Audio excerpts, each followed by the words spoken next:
नमस्कार भाइयों और बहनों, द वॉइस ऑफ क्राइस्ट में आपका स्वागत है। आज हम बात करेंगे उन 5 नियमों की जो अगर आपने पैसे के मामले में बाइबल से सीख लिए तो आपकी सोच, हालात और जिंदगी सब बदल जाएंगे। आज हर इंसान पैसे के पीछे भाग रहा है, लेकिन बहुत कम लोग जानते हैं कि पैसे को कैसे संभालना है, कैसे परमेश्वर की इच्छा में रहकर धन कमाना है। बाइबल सिर्फ स्वर्ग की बातें नहीं सिखाती, बल्कि जीवन के हर पहलू जैसे कि परिवार, रिश्ते, काम और धन सबके लिए मार्गदर्शन देती है। और आज हम देखेंगे बाइबल के वो 5 गहरे सिद्धांत जो आर्थिक रूप से आपकी जिंदगी को रूपांतरित कर सकते हैं। लेकिन इससे पहले एक सवाल, क्या आप पैसे की चिंता में जी रहे हैं, कर्ज में डूबे हैं, या फिर बहुत कमाने के बाद भी चैन नहीं है? तो आज का वीडियो आपके लिए है। Because Bible doesn't just teach how to earn, it teaches how to live in financial peace. तो आइए शुरू करते हैं। बाइबल का रूल 9, परमेश्वर को अपनी कमाई में पहला स्थान दो। बाइबल कहती है, अपने संपूर्ण धन से यहोवा का आदर कर और अपनी उपज के पहिलौठे फल से। नीति वचन 3:9, इसका मतलब है जब भी आपको आय मिले सबसे पहले हिस्सा परमेश्वर को दो, ना कि खर्च करने के बाद जो बचे वो। क्यों? क्योंकि यह विश्वास और समर्पण का चिन्ह है। जैसे किसान बीज बोता है, वैसे ही जब आप अपने धन का पहला भाग परमेश्वर को देते हैं तो आप विश्वास का बीज बो रहे होते हैं। बाइबल कहती है, जो थोड़ा बोता है वो थोड़ा काटेगा, जो अधिक बोता है वो अधिक काटेगा। 2 कुरिन्थियों 9:6, पैसा परमेश्वर का है, हम केवल उसके प्रबंधक हैं, और एक सच्चा विश्वासी वह है जो अपनी आय का पहला भाग परमेश्वर को लौटाता है। अब कोई कहेगा, मेरे पास तो खुद के लिए ही पूरा नहीं पड़ता, मैं परमेश्वर को कैसे दे सकता हूं? तो उत्तर है, जब आप परमेश्वर को पहला देते हैं तो वह बाकी में आशीष जोड़ देता है। वह 90% को ऐसा बढ़ा देता है कि वह 100% से ज्यादा काम करता है। यह गणित दुनिया को समझ नहीं आता, पर परमेश्वर के राज्य में यही नियम है। अब बढ़ते हैं रूल 9, 2 की ओर। बाइबल रूल 9, 2, कर्ज से दूर रहो और संतोष में जियो। बाइबल कहती है, ऋणदास होता है ऋणदाता का। नीति वचन 22:7, दुनिया कहती है, लोन लो, EMI भरो और दिखावे की जिंदगी जियो। लेकिन बाइबल कहती है, संतोष रखो, जो है उसी में खुश रहो और धीरे धीरे बढ़ो। कर्ज आपके सपनों की हत्या करता है, यह आजादी नहीं, बंधन है। कई लोग आर्थिक रूप से थक चुके हैं क्योंकि वो हर महीने ब्याज और किस्तों के नीचे दबे हुए हैं। बाइबल सिखाती है, कम में भी परमेश्वर की महिमा करना सीखो। संतोष का मतलब यह नहीं कि आप बढ़ना नहीं चाहते। संतोष का मतलब है, आप तब तक ईर्ष्या में नहीं जलेंगे जब तक परमेश्वर आपको और नहीं देता। जब आप कर्ज में नहीं होते तो आप शांतिपूर्ण नींद लेते हैं, बिना किसी डर के। तो अगली बार जब किसी ऑफर या लोन की लालच आए तो खुद से पूछिए, क्या यह जरूरी है या केवल दिखावा है? चलिए अब चलते हैं तीसरे नियम की ओर। बाइबल रूल 9, 3, योजना बनाओ और बुद्धि से खर्च करो। बाइबल कहती है, बुद्धिमान आदमी अपने धन को संग्रहित करता है, मूर्ख सब कुछ उड़ा देता है। नीति वचन 21, बेस पैसा कमाना एक कला है, लेकिन खर्च करना एक जिम्मेदारी है। आप कितना कमाते हैं उससे ज्यादा महत्वपूर्ण है आप कितना संभाल पाते हैं। बहुत से लोग लाखों कमाते हैं, लेकिन साल के अंत में उनके पास कुछ नहीं बचता। बाइबल हमें सिखाती है, बजट बनाओ, भविष्य की योजना रखो और बेवजह खर्च से बचो। एक अच्छा प्रबंधक वही है जो छोटी चीजों में विश्वास योग्य होता है। और जब आप छोटी छोटी आमदनी में समझदारी दिखाते हैं तो परमेश्वर आपको बड़ी जिम्मेदारी सौंपता है। अपने खर्चों को लिखो, अपनी प्राथमिकताएं तैरो और हर महीने बचत करने की आदत डालो, क्योंकि बाइबल कहती है, जो योजना बनाकर चलता है उसे सफलता मिलती है। नीति वचन 16:3। और अब हम पहुंचते हैं चौथे नियम पर। बाइबल रूल 4, दान करो खुले दिल से और खुशी से। बाइबल कहती है, प्रभु आनंद से दान करने वाले से प्रेम करता है। 2 कुरिन्थियों 9:7, दान केवल गरीबों को देने का नाम नहीं है। दान एक आत्मिक बीज है जो आपके जीवन में आशीषों की फसल लाता है। जब आप दूसरों को आशीष देते हैं तो परमेश्वर आपको दुगना लौटाता है। आपका पैसा जब दूसरों की भूख मिटाए, किसी की पढ़ाई करवाए या किसी विधवा का आंसू पोंछे, तो वह स्वर्ग में खजाना बन जाता है। बाइबल कहती है, स्वर्ग में खजाना जमा करो जहां न कीड़ा खाता है न चोर चुराता है। दान करने से कभी कोई गरीब नहीं होता, लेकिन ना देने से आत्मा निर्धन हो जाती है। तो आइए हम ऐसे लोग बने जो पैसे को परमेश्वर का औजार समझे, न कि घमंड का कारण। और अब हम आते हैं 5वें और अंतिम बाइबल नियम पर। बाइबल रूल 9, 5, विश्वास रखो, पैसा तुम्हारा मालिक नहीं, सेवक है। बहुत से लोग पैसे के पीछे भागते भागते उसके गुलाम बन जाते हैं। लेकिन बाइबल कहती है तुम दो स्वामी की सेवा नहीं कर सकते, या तो परमेश्वर या धन। पैसा जरूरी है, लेकिन वो आपका भगवान नहीं है। उसे जगह पर रखो, दिल में नहीं, जेब में। जब आप पैसा कमाने के लिए ईमानदारी से मेहनत करते हैं और परमेश्वर पर भरोसा रखते हैं, तो वह दरवाजा खोलते हैं जहां कोई भी दरवाजा बंद नहीं कर सकता। जब आप पैसे को अपना सेवक बनाते हैं तो आप जीवन में शांति पाते हैं। लेकिन जब पैसा आपको चलाने लगे तो जीवन एक दौड़ बन जाता है बिना मंजिल के। बाइबल हमें सिखाती है पहले परमेश्वर का राज्य और उसकी धार्मिकता को ढूंढो तो ये सब चीजें तुम्हें मिल जाएंगी। मत्ती 6:33 इसका मतलब है पहले परमेश्वर के नियमों को अपनाओ, फिर पैसा तुम्हारे पीछे आएगा। लेकिन आज की दुनिया उल्टा कर रही है, पहले पैसा फिर धर्म, पहले बैंक बैलेंस फिर बाइबल। और इसी कारण लोग तनाव में हैं, चिंता में हैं, क्योंकि उन्होंने धन को परमेश्वर से बड़ा बना दिया है। बाइबल हमें संतुलन सिखाती है। वो कहती है कमाओ पर लालच मत करो, दो पर अहंकार मत करो, बचाओ पर विश्वास खो मत दो। चलो अब हम इन 5 नियमों को थोड़ा और गहराई से समझें।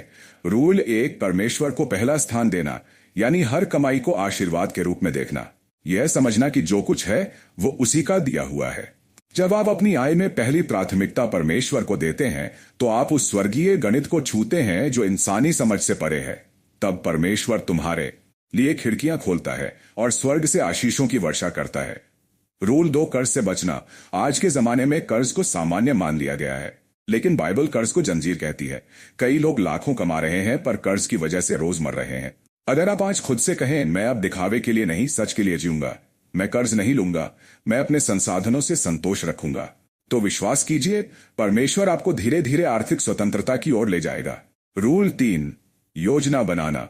हर महीने की कमाई का हिसाब रखें, हर खर्च का रिकॉर्ड बनाएं। एक छोटी सी डायरी या मोबाइल ऐप से भी आप अनुशासन में आ सकते हैं। बाइबल कहती है जिसने मीनार बनानी शुरू की पर पहले बैठकर गणना नहीं की, वह मूर्ख कहलाया। यानी योजना के बिना आर्थिक आत्महत्या तय है। आप जितना समझदारी से खर्च करेंगे उतनी ही आशोष। रूल 4, दान देना। दान आत्मा का व्यायाम है। यह आपके भीतर के स्वार्थ को तोड़ता है और करुणा को जन्म देता है। जब आप किसी जरूरतमंद की मदद करते हैं तो सिर्फ उसकी जरूरत पूरी नहीं होती, बल्कि आपकी आत्मा में भी कुछ बदलता है। बाइबल में एक विधवा की कहानी है जिसने केवल 2 पैसे दिए और यीशु ने कहा इसने सबसे ज्यादा दिया है। क्यों? क्योंकि उसने दिल से दिया, संपूर्ण विश्वास से दिया। दान छोटा नहीं होता, नियत बड़ी होती है। रूल 5, विश्वास रखना। आज बहुत से लोग पैसा खो जाने से डरते हैं, लेकिन बाइबल सिखाती है जो विश्वास में चलता है वो चिंता नहीं करता।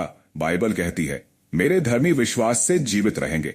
रोमियो 1:17, यानी आपके जीवन का आधार पैसा नहीं, आपका विश्वास है। अगर बैंक अकाउंट खाली भी हो तो परमेश्वर की आशीष आपके जीवन को भर सकती है। बहुत से लोग कहते हैं पैसा है तो सब कुछ है, पर बाइबल कहती है पैसा धोखा दे सकता है पर मसीह का प्रेम कभी नहीं छोड़ेगा। अब सोचिए, अगर आपने इन 5 नियमों को हर महीने की कमाई पर लागू कर दिया तो क्या बदलेगा? आपकी सोच बदलेगी, आपकी प्राथमिकताएं बदलेंगी, आपका दिल हल्का हो जाएगा, आपको धन कमाने में चैन मिलेगा और खर्च करने में शांति। यही है बाइबल का राज। धन को साधन मानो, मकसद मत बनाओ। आज जितने भी बड़े कारोबारी सच्चे और ईमानदार बने हैं उनकी जड़ों में यही सिद्धांत है, और यही सिद्धांत आपके जीवन को भी एक दिन साक्षी बना देंगे। तो अब सवाल है, क्या आप आज से इस रास्ते पर चलना शुरू करेंगे? क्या आप परमेश्वर के इन 5 नियमों को अपने जीवन का हिस्सा बनाएंगे? आज हम केवल पैसा कमाने की नहीं, बल्कि उस पैसे को परमेश्वर के अधीन करने की बात कर रहे हैं। क्योंकि पैसा तो हर कोई कमाता है, लेकिन बहुत कम लोग जानते हैं कि परमेश्वर की इच्छा में रहकर कैसे आर्थिक जीवन जिया जाता है। आइए अब इन 5 नियमों को जीवन के उदाहरणों के साथ जोड़कर समझते हैं। मान लीजिए एक युवा है जो रोज प्रार्थना करता है, बाइबल पढ़ता है, लेकिन पैसे की चिंता उसे खाई जा रही है। वो सोचता है मैं कितना कमाता हूं पर कभी बचत नहीं होती, शांति नहीं है, चैन नहीं है, चैन नहीं है। तब वो बाइबल की ओर मुड़ता है और सबसे पहला नियम पढ़ता है, अपने संपूर्ण धन से यहोवा का आदर कर। नीति वचन 3:9 वो फैसला करता है अब से मेरी पहली कमाई परमेश्वर के लिए होगी। और जैसे ही वो ये करता है कुछ महीनों में उसका जीवन बदलने लगता है। न कोई जादू, न कोई चमत्कार, बस परमेश्वर की आज्ञा का पालन और उसका फल। इसी तरह एक परिवार है जो कर्ज में डूबा हुआ है।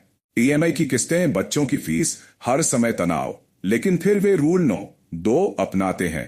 कर्ज से दूर रहो और संतोष में जियो। वो मिलकर एक सूची बनाते हैं, बिल, फालतू खर्च और धीरे धीरे गैर जरूरी चीजों को काटते हैं। शुरुआत में कठिन लगता है, पर जैसे जैसे बचे हुए पैसों से कर्ज उतरता है, शांति घर में लौटने लगती है। बाइबल का नियम कोई किताब का आदर्श नहीं, बल्कि जीवन का व्यावहारिक मार्ग है। फिर एक युवा लड़की है जो शुरू से ही अपना हर खर्च लिखती है, बजट बनाती है। लोग उसे कंजूस कहते हैं, पर बाइबल उसे बुद्धिमान कहती है। वो रूल 9-3 पर चलती है, बुद्धि से योजना बनाओ और खर्च को नियंत्रित करो। कुछ सालों में वो बिना किसी कर्ज के अपना घर, अपनी नौकरी और आत्मिक शांति सब पा लेती है। आज के दौर में जहां लोग पैसे की चिंता में बीमार हो रहे हैं, वो आत्मिक और आर्थिक दोनों रूप से स्वस्थ है। बाइबल हमें सिखाती है, जो छोटी बातों में विश्वास योग्य है वो बड़ी बातों में भी होगा। और यही कारण है कि जो लोग इन सिद्धांतों को अपनाते हैं वो केवल पैसा ही नहीं, जीवन की सच्ची समझ पाते हैं। अब बात करें रूल 9-4 की, दान करना खुले दिल से, खुशी से। हमने देखा है जब कोई जरूरतमंद हमारी आंखों के सामने रोता है तो मन पिघलता है, लेकिन बहुत बार हम कहते हैं अभी मेरे पास खुद नहीं है, मैं कैसे दूं। पर बाइबल हमें याद दिलाती है, छोटे में देना शुरू करो तो परमेश्वर बड़ा बना देगा। एक बार एक बुजुर्ग महिला ने अपने पेंशन से 900 हर महीने बचाए और किसी अनाथ बच्चे की पढ़ाई में मदद की। लोगों ने उसका मजाक उड़ाया, इससे क्या होगा, पर वह बच्चा आज इंजीनियर है और अब वो उसी शहर के गरीब बच्चों के लिए स्कूल चला रहा है। आपका एक छोटा सा दान किसी और के जीवन का रास्ता बदल सकता है। बाइबल कहती है, जो दया करता है वो प्रभु को ऋण देता है और प्रभु उसे चुकाता है। अब बात करें आखिरी नियम की। रूल 9-5 विश्वास रखो, पैसा तुम्हारा मालिक नहीं है। एक समय एक आदमी था जो बहुत कमाता था, लेकिन हर दिन डर में जीता था। अगर नौकरी चली गई तो, अगर मार्केट गिर गया तो, अगर सब कुछ खत्म हो गया तो। फिर एक दिन वो गिरजाघर गया और वहां उसने सुना, यीशु ने कहा, चिंता मत करो, तुम्हारा पिता जानता है तुम्हें क्या चाहिए। उस दिन से उसने एक निर्णय लिया, मैं परमेश्वर पर भरोसा करूंगा, ना कि बैंक बैलेंस पर। आज वो शांति से जीता है, दूसरों की मदद करता है और कभी किसी चीज की कमी नहीं हुई। क्योंकि जब आप विश्वास के साथ चलते हैं तो परमेश्वर आपकी हर जरूरत पूरी करता है। यही है बाइबल के धन प्रबंधन का सिद्धांत, faith over fear, trust over tension. आज जब दुनिया पैसे के लिए एक दूसरे को धोखा दे रही है तो बाइबल हमें सिखा रही है, सच, विश्वास और विवेक से चलो। अगर आपने इन 5 नियमों को अपने जीवन में धीरे धीरे लागू करना शुरू कर दिया तो आपको फर्क महसूस होगा, ना सिर्फ आपकी दिल में बल्कि आपके दिल में भी। तो भाइयों और बहनों, अब सवाल यह नहीं है कि क्या ये 5 नियम सही हैं या नहीं। सवाल यह है, क्या आप इन्हें अपनाने के लिए तैयार हैं। क्योंकि ज्ञान होना पर्याप्त नहीं, जीवन में उतारना ही असली बुद्धिमानी है। आज जो लोग पैसे की दौड़ में थक चुके हैं, जो कर्ज में डूबे हैं या जिनका दिल खाली है, बाइबल उन्हें नया रास्ता दिखा रही है। परमेश्वर कहता है, अगर तुम मेरी आज्ञाओं पर चलोगे तो मैं तुम्हारे भंडार घर को भर दूंगा। व्यवस्था 28-12 ये कोई कल्पना नहीं, बल्कि एक आत्मिक सिद्धांत है जो हर उस व्यक्ति पर लागू होता है जो परमेश्वर पर विश्वास करता है। हो सकता है आपके पास आज बड़ी गाड़ी ना हो, बड़ा घर ना हो, लेकिन अगर आपके पास ईमानदारी, शांति और परमेश्वर में भरोसा है तो आप इस संसार के सबसे अमीर इंसान हैं। अब सोचिए, क्या हो अगर हर घर में बच्चों को सिखाया जाए, बचपन से पैसा कमाना ही नहीं, पैसे को संभालना और बांटना भी सीखो। क्या हो अगर हर युवा बाइबल पढ़ते हुए सीखे कि दिखावे से नहीं, बुद्धिमत्ता से जीवन बनता है। क्या हो अगर हर व्यवसायी अपने मुनाफे का पहला हिस्सा परमेश्वर को समर्पित करे, तो सिर्फ जीवन नहीं बदलेगा, पूरा समाज बदल जाएगा। बाइबल हमें केवल बचत या दान नहीं सिखाती, वो हमें सिखाती है कैरेक्टर ओवर करेंसी। क्योंकि पैसा खो जाए तो फिर से कमाया जा सकता है, लेकिन अगर चरित्र चला गया तो सब कुछ खो गया। अब आप सोचिए, इन 5 नियमों को अपनाकर आप केवल आर्थिक रूप से नहीं, आत्मिक रूप से भी समृद्ध बनेंगे। और यही है असली जीवन, सिर्फ अमीर दिखना नहीं, परमेश्वर की नजर में अमीर बनना। क्योंकि अंत में बैंक अकाउंट नहीं पूछे जाएंगे, पूछा जाएगा, क्या तुमने मेरी आज्ञाओं पर चला। आज जब दुनिया कहती है more money more happiness, Bible कहती है मोर ओबीडियंस मोर ब्लेसिंग। तो अब फैसला आपके हाथ में है क्या आप भी उस भीड़ में रहेंगे जो पैसा कमाकर भी खोखला है, या उस छोटे से समूह में शामिल होंगे जो परमेश्वर की राह पर चलते हैं और सच्चे धन के वारिस बनते हैं? आज अगर आपने इन नियमों को अपनाने का निर्णय ले लिया तो यकीन मानिए आपका भविष्य बदलेगा, आपकी संतानें आशीषित होंगी और आपका जीवन एक साक्षी बन जाएगा। बाइबल में लिखा है, धन्य है वह जो प्रभु से डरता है और उसकी आज्ञाओं को मानता है, उसका घर सदा सुरक्षित रहेगा। भजन संहिता 112। आज आप ये निर्णय लीजिए, मैं अब सिर्फ कमाने के लिए नहीं, परमेश्वर के लिए नहीं, परमेश्वर के लिए जीऊंगा। मैं पैसा नहीं, परमेश्वर को अपना मालिक मानूंगा। मैं दान करूंगा, बचत करूंगा और हमेशा याद रखूंगा कि धन का उद्देश्य सेवा है, प्रदर्शन नहीं। द वॉइस ऑफ क्राइस्ट आज आपसे कहता है, जिंदगी बदलने के लिए पैसे की जरूरत नहीं, परमेश्वर के नियमों की जरूरत है। आप तैयार हैं तो अभी से शुरू कीजिए और देखिए कैसे आशीषें बरसने लगती हैं। अगर आज की बातें आपके दिल तक पहुंची हैं तो इस वीडियो को यहीं रोक मत देना। हो सकता है आपके एक शेयर से किसी की जिंदगी की आर्थिक जंजीरें टूट जाए। द वॉइस ऑफ क्राइस्ट आज आपको यह नहीं कहता कि सिर्फ सुनो, वो कहता है अब उठो और जीना शुरू करो परमेश्वर के नियमों के साथ। क्योंकि पैसा बदलता है हालात, लेकिन परमेश्वर बदलता है किस्मत और दिल। अगर आपने अब तक सब्सक्राइब नहीं किया तो आज ही कर लो। हर वीडियो एक चेतावनी, एक समाधान और एक आत्मिक चाबी है। भूलो मत, धन दौलत आनी जानी है, पर बाइबल का ज्ञान अमर संपत्ति है। हम फिर मिलेंगे एक नए प्रकाश, एक नए विषय और परमेश्वर की नई आवाज के साथ। तब तक परमेश्वर से जुड़े रहो और आशीष पाते रहो।